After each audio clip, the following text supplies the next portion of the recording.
Well, you guys, this movie really affected me. This movie really hit me. You're paid to say that because you're from Universal. Yeah. Don't personalize it. Get your sound bits. Tell us what to say. Exactly. Dance monkeys come out. This is such a different role or film for Judd. I mean, it seems like it's a true evolution. Someone farted in this room. Did you fart? Yeah, I didn't, but someone did.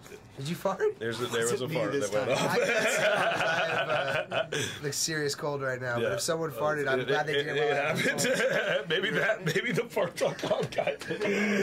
That would have been brilliant. Okay, sorry. I can't smell, but I'm actually glad it happened right now. While I can't smell anything. That's so. brilliant. Yeah, you're a lucky man. Go on. So very seriously, is it terrible smelling? It's not so bad anymore. It's kind of gone on. It was thick for a second. Yeah. Though. Which one of you guys let it?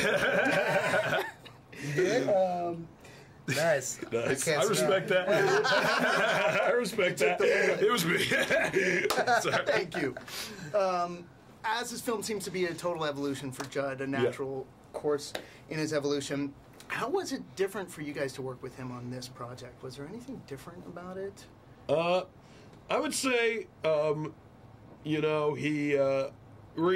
mean, it didn't actually feel that different, I have to say. Like, I was going to say, like, reality was more of the directive, but I think it generally is. It just by the nature of the subject matter of this movie, it kind of felt that reality was slightly more serious than maybe it would normally be. But that being said, comedically, it felt exactly the same as doing the other movie. So I guess the funny scenes felt just as funny. I guess maybe the only difference is the serious scenes were a little more serious.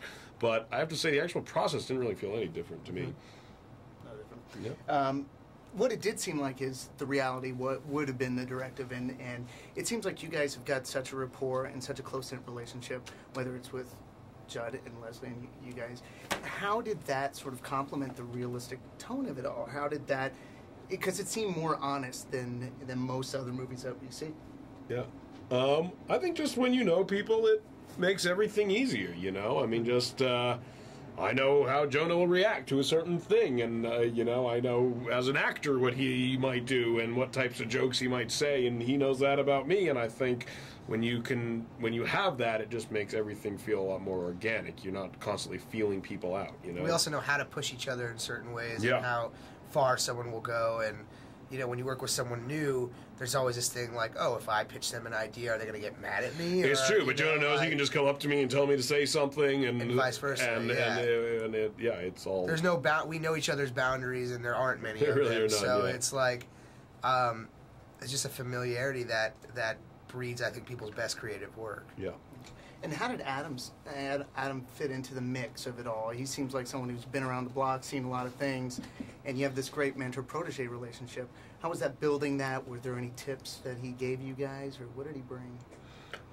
I mean, the greatest thing about Adam is just how nice he is and how there is no sense of, like... That he's Adam Sandler. Stick with me, kids. Yeah, there's no sense that he's Adam Sandler, you know? I mean, he's just, like, a super nice, easy-to-work-with, hilarious guy.